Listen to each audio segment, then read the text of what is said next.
Senators have begun their floor debate over President Trump's Supreme Court pick. As you look live, Senator Cory Booker from New Jersey. Democrats have the votes to block Neil Gorsuch. Correspondent Peter Doocy reports the big question now is, will they, as it looks like, force Republicans to go nuclear? Democrats can't stop Republicans from using the nuclear option this week, so instead, Democrats are trying to scare them. There's a reason they call it the nuclear option, and that is that there's fallout. Minority Leader Chuck Schumer suggests that any hope President Trump has of working with congressional Democrats during his time in the White House will evaporate if Senate precedent is changed to confirm a Supreme Court nominee. But before Schumer's party sees its power diminished even further, he is calling for something seldom seen on Capitol Hill these days: compromise. We should now get in a room and come up with a compromise to avoid the nuclear option. Republicans ultimately don't seem too concerned with what Democrats do.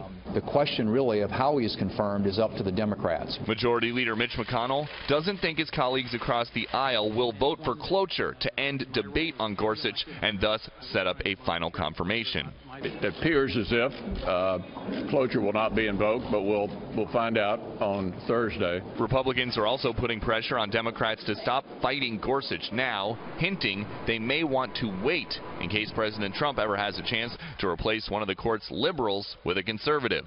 Frankly, I think the next one is going to be Armageddon, because the next one could determine how the Supreme Court's going to go for years to come. But changing the way the Senate operates is what really alarms some Republican lawmakers. A fatal blow to the Senate would be changing the filibuster rules regarding legislation. That would end the Senate as we know it. Leader McConnell insists, though, the nuclear option will never be used to pass a bill. It's for judges only. There's not a single senator in the majority who thinks we ought to change the legislative filibuster. Not one. Another prominent Republican thinks this week's maneuvers may not just change the Senate, but also the Supreme Court itself. Someday the Democrats are going to be in the majority, and we will lose the unique aspect of the way we should be doing business, and it will result in Supreme Court nominees that are much more radical in either direction. This evening, one of the two independent senators, Senator Angus King from Maine, announced that he plans to filibuster Gorsuch and then vote no on his confirmation. That means there are now 44 senators planning to filibuster. Still, though, not enough to stop the nuclear option, not enough to stop the Gorsuch confirmation. Brett. Peter Doocy live on Capitol Hill. Peter, thank you.